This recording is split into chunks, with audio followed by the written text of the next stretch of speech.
से मैं इतना ही कहना चाहूंगा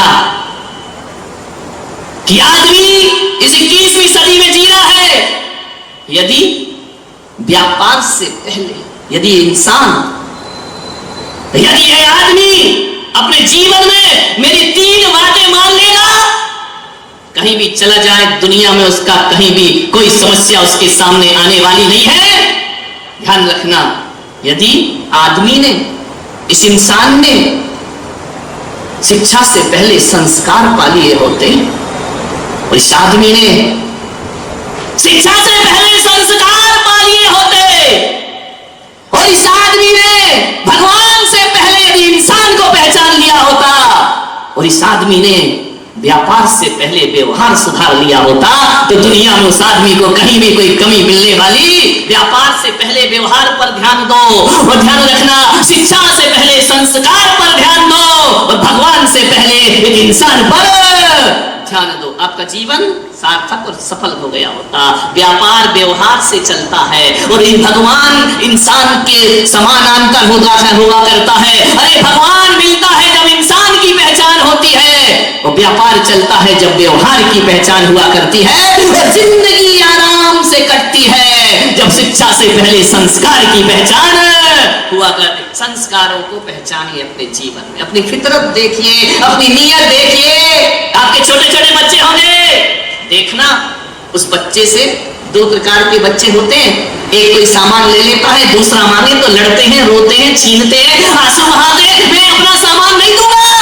और एक बच्चे ऐसे भी होते हैं, यदि उनके हाथ में 1 टॉफी 2 टॉफी है तो एक दूसरे को खिलाता है, फिर स्वयं खाया करता है। ये संस्कार हुआ करते हैं, ये शिक्षा नहीं हुआ करती है, ये संस्कार है, ये उसका नेचर है, ये उसका स्वभाव है। आपका बच्चा किसी की रोटी छीनता है या किसी को रोटी देता है, देख लेना जो रोटी देता है वो एक सच्चा और अच्छा इंसान बनकर के खड़ा होगा, और जो रोटी छीनता है, ध्यान रखना वो बुढ़ापे में तुम्हारा सहारा बनने वाला नहीं है। ध्यान रख, छोटी छोटी बातें हैं, जीवन में बहुत काम आएंगी आपके।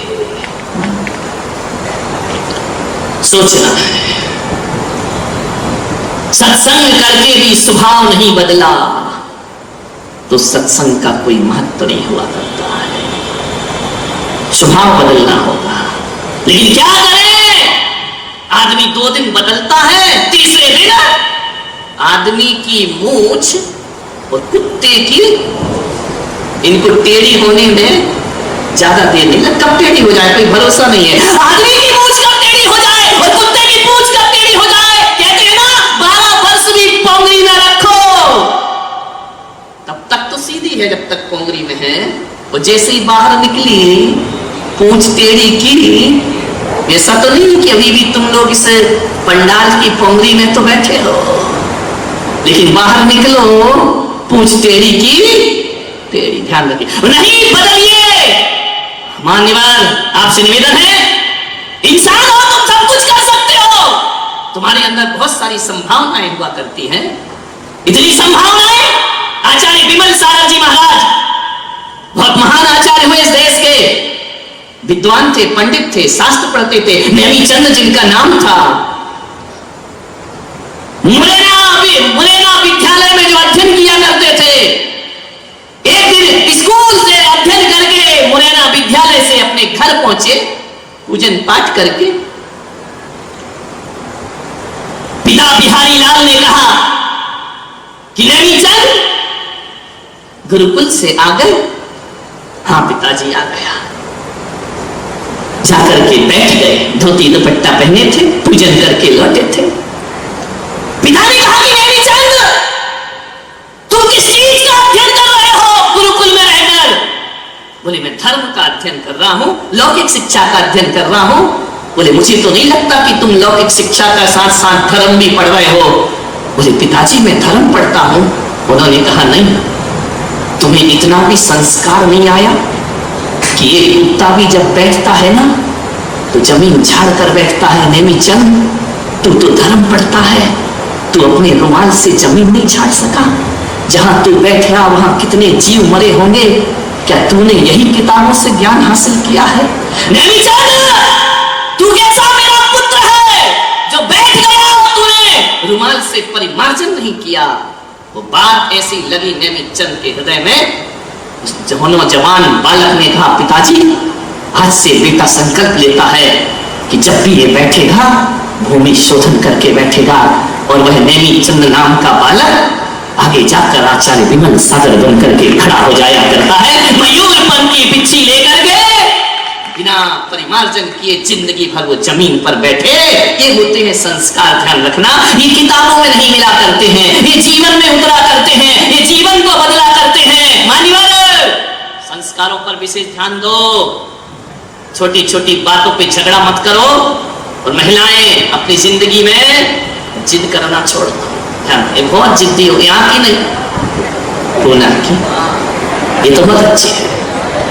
एक आदमी गया गणेश जी के, गणेश उत्सव आ रहा है ना परिवेशन के समय, कहा हे भगवान दो वरदान। गणपति ने कहा क्या वरदान? बोले भगवान तुम्हारी तो दो है, रिद्धि और तुम्हारी तो दो पत्नियां हैं।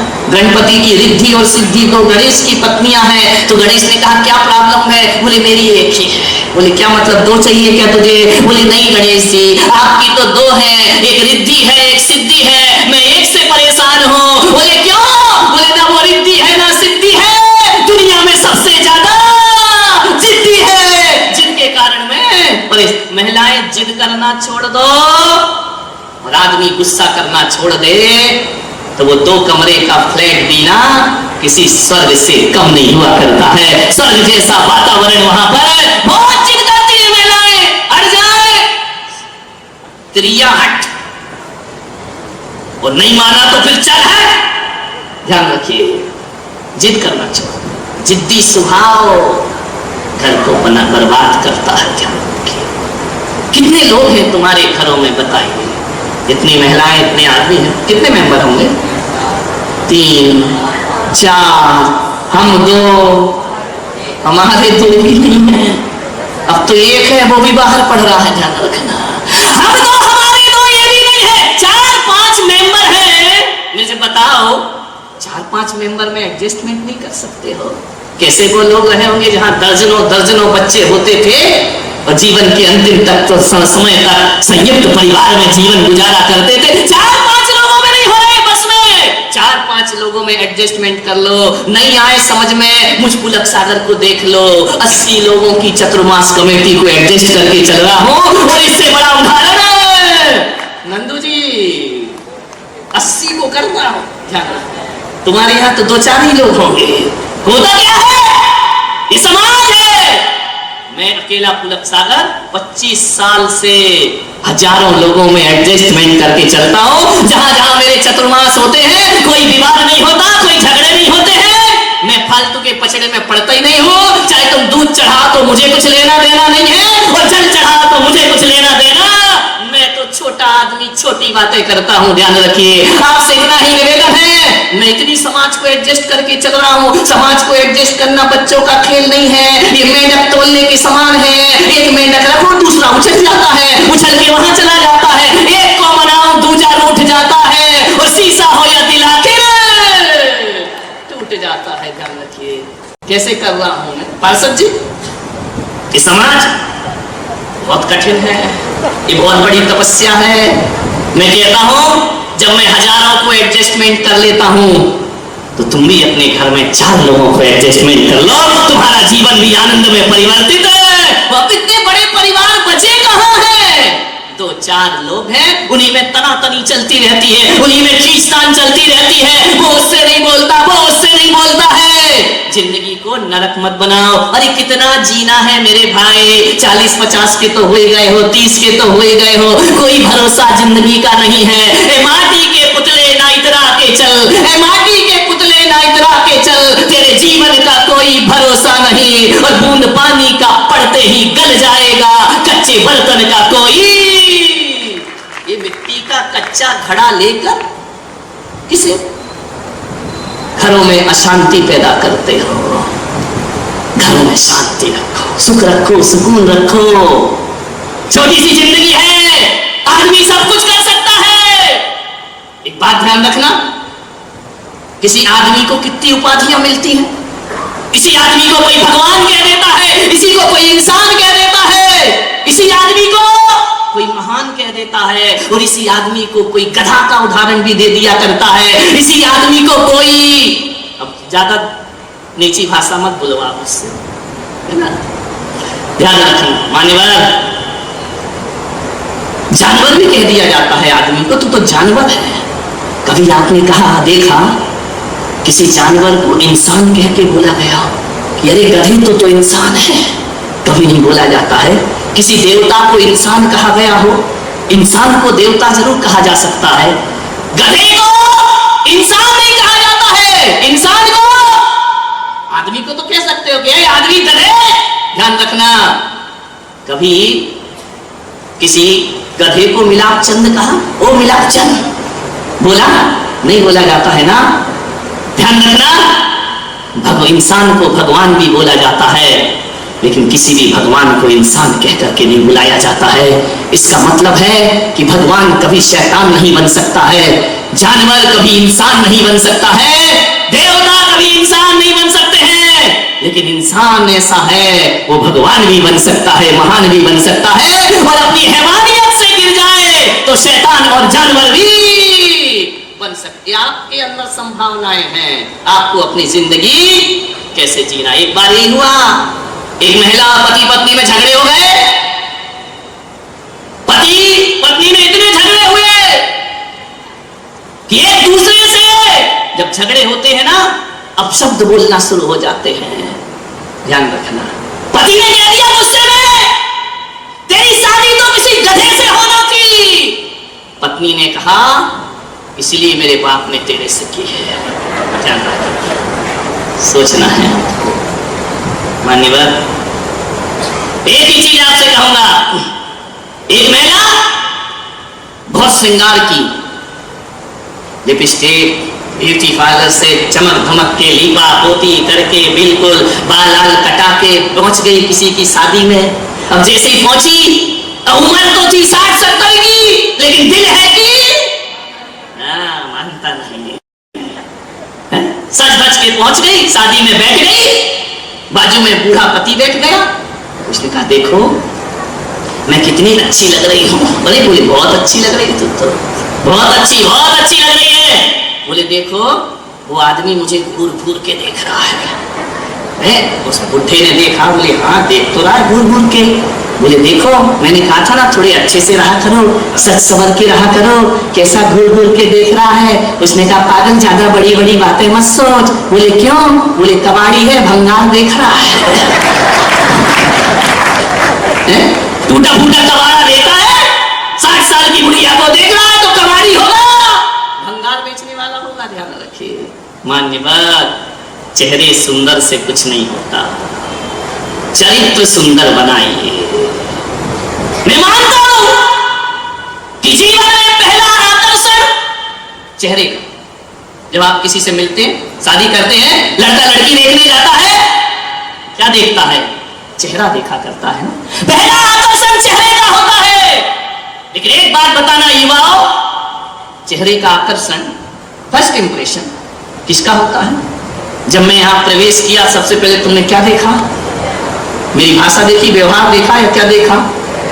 चेहरे देखा ना। किसी के यहां बहू आती है सबसे पहले क्या देखा जाता है? चेहरा। अब नहीं, पहले आती थी पर्दे में, अब तो वो काय को आदमी को ससुर जी को शर्म लगे तो चेहरा ढाक लो, वो तो खुलेआम आती है।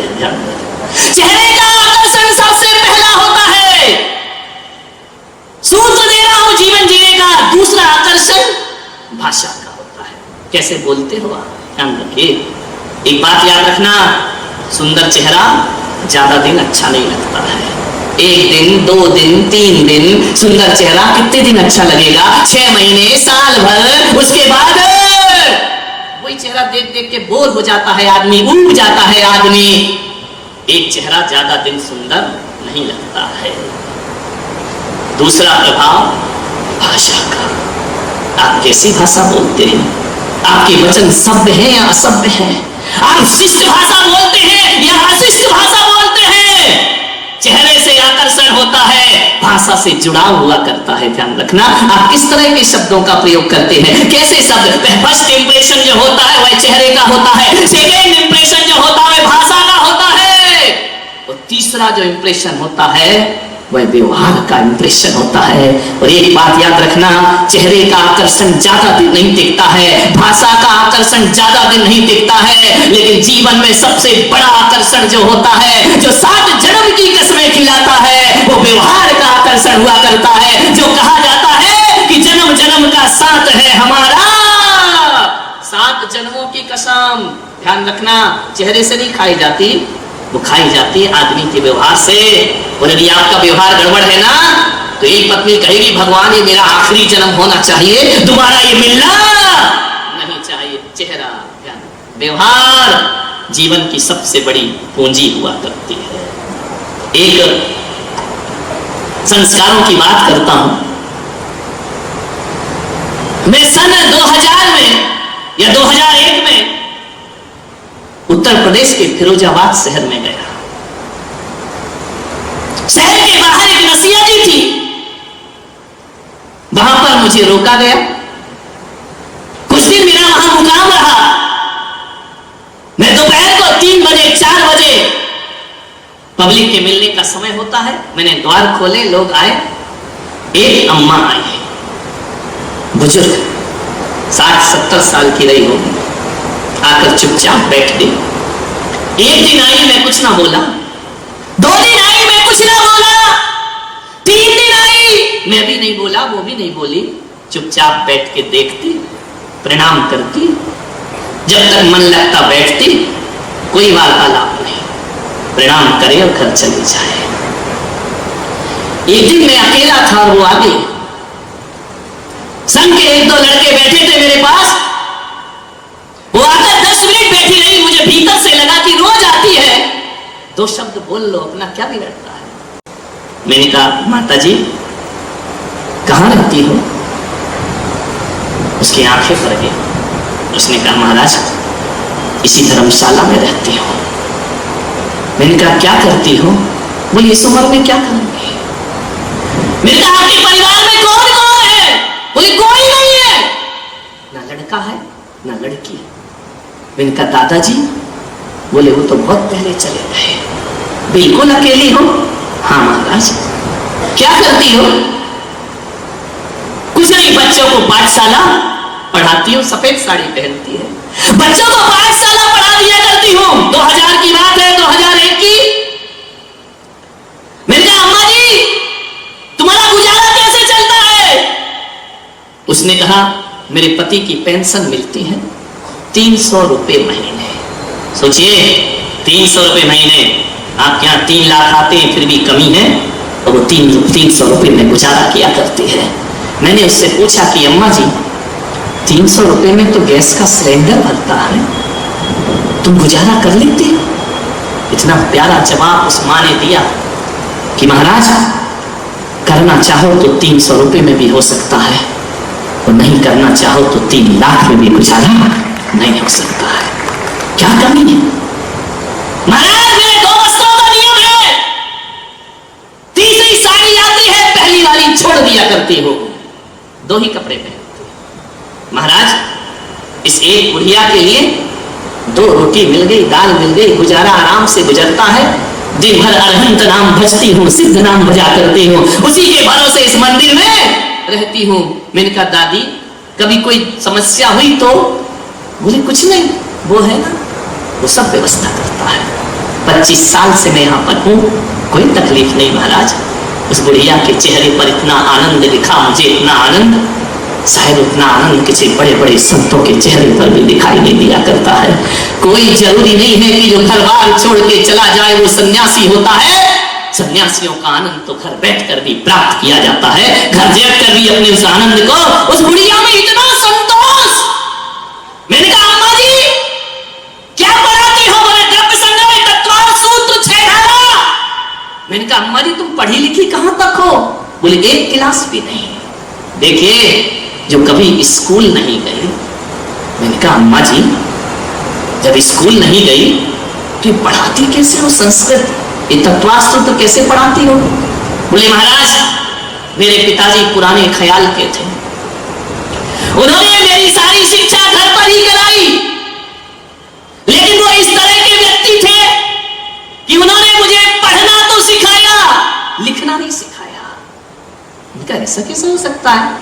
बोले मैं पढ़ सकती हूँ, लिख नहीं सकती हूँ। मैंने कहा 21वीं सदी में ऐसे भी लोग, हम तो बिना लिखे पढ़ ही नहीं पाए। और ये कहती है मैं पढ़ी हूं लेकिन लिखी, मेरे पिता ने मुझे लिखना नहीं सिखाया। मैंने कहा क्यों?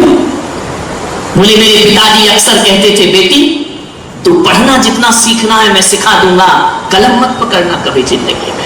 आज भी पेंशन लेने जाती हूँ तो अंगूठा लगाती हूँ, मैं अपना नाम नहीं लिख पाती लेकिन पढ़ लेती हूँ कि लिखा। बड़ी अजीब शिक्षा है।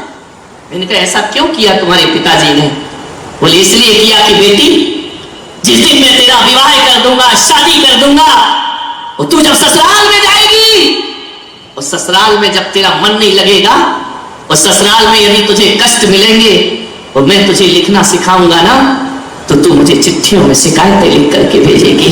और मैं नहीं चाहता कि मेरी बेटी ससुराल की बुराई चिट्ठियों में लिख करके भेजे। बेटी हम भारत के लोग हैं, जो तकदीर में होता है हम उसे स्वीकार कर लिया करते हैं। हमारे देश की बेटियां तो वो बेटियां हैं, यदि कोड़ी पति से भी शादी कर दो तो मैना सुंदरी उसे भी स्वीकार कर लिया करती है। हम उस देश की बेटियां हैं। बेटी तू लिखना मत कभी जिंदगी में, जो भी सुख दुख मिले सहन करना।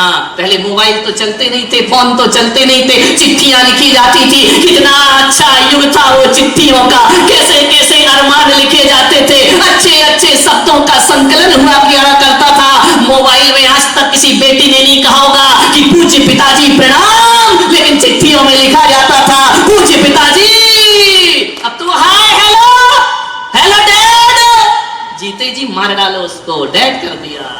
हेलो मोमबत्ती बना दो उसको, जाना। पहले कितने अच्छे शब्द होते थे। आपकी बेटी, आज कोई बोलता मैं फलानी बोल रही हूँ, मैं ढिकानी बोल रही हूँ पापा। ध्यान रखना, पहले नहीं, जब चिट्ठियां लिखते थे ना तो आदमी की भाषा सुधरा करती थी।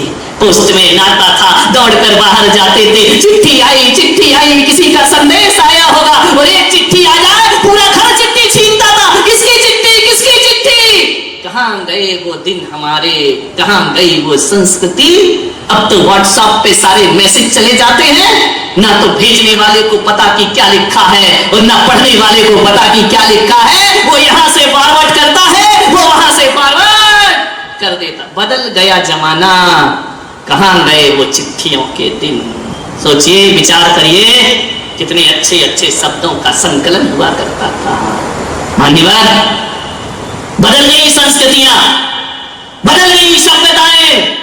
उस मां ने कहा मेरे पिताजी ने केवल इसी बात से मुझे नहीं पढ़ाया कि तू अपने जीवन के सुख दुख मुझे लिखेगी। बेटी ससुराल की बुराई पीहर में करो तो माता पिता को दुख होता है। बेटा ये संस्कार है, ये ज्ञान है। आज की माताएं तो सिखाती बेटा ज्यादा सिर पे मत चढ़ने देना बुढ़ों को, एक काम करना, 1-2 महीने देखना, उसके बाद हम अलग और तुम अलग, सेपरेट सेपरेट। ध्यान रखिए। मानो क्या जमाना रहा वो, जब 4, 5, 10, 12 मेंबर एक साथ भोजन किया करते थे। मान्यवर, बदल गई सब व्यवस्थाएं। वो अम्मा मुझे आज भी याद है, अब वो है या नहीं, या दुनिया से चली गई मुझे नहीं पता, लेकिन उसने जो बात बोली, संस्कारों की पूंजी मेरे पिता ने मुझे दी थी। और आज में अपने पिता ने सुनकर लग रहा होगा कैसा जल्लाद बाप था जो बेटी के दुख में भी साथ नहीं दिया। लेकिन उस बुढ़िया ने कहा महाराज भरी जवानी में विधवा हो गई, लेकिन मेरे बाप की सीख ने मुझे मजबूत बनाया। आज मैं अकेली जिंदगी जी रही हूँ। मैंने दूसरा विवाह नहीं किया, मैंने सुसाइड का रास्ता नहीं अपनाया, मैंने भरी जवानी में धर्म का रास्ता पकड़ लिया। आज मैं 7 प्रतिमा लेकर के अपने जीवन का कल्याण कर रही। ये सीख, ये डांट, ये फटकार, ये मुसीबतों में बहुत काम आती है मेरे भाइयों।